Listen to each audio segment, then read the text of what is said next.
My name is Jonathan Mooney, and I'm originally from Los Angeles, California.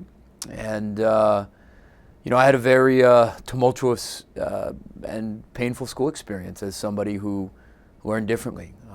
I was the kid who spent most of the day hiding out in the hallway with the janitor. I was the kid who grew up on a first-name basis with Shirley, the receptionist in the principal's office.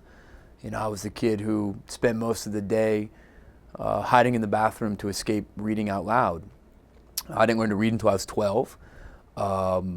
Was diagnosed with dyslexia and ADD, or attention deficit disorder, when I was in fourth grade. And I actually dropped out of school for 2 years in sixth grade. And that year I had a plan for suicide.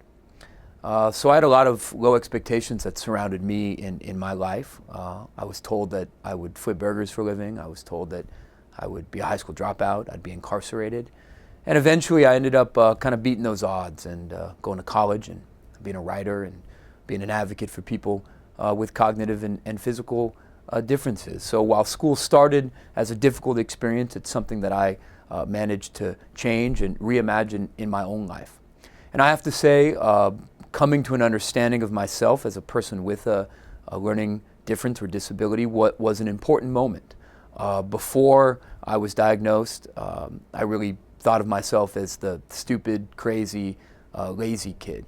Those were messages I was getting from teachers, from peers, from my own father.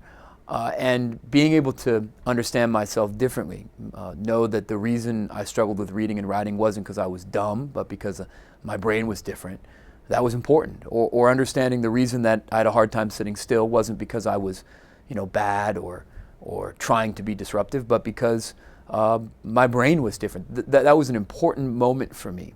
And that moment happened around fourth and fifth grade. It happened because of a wonderful teacher in my life. I'll never forget him. His name was Mr. Rosenbaum. He invited me and my mom into his office one day, and he said, "Hey, Jonathan, you remind me a lot of my daughter." And my daughter went off to college, and my daughter's dyslexic.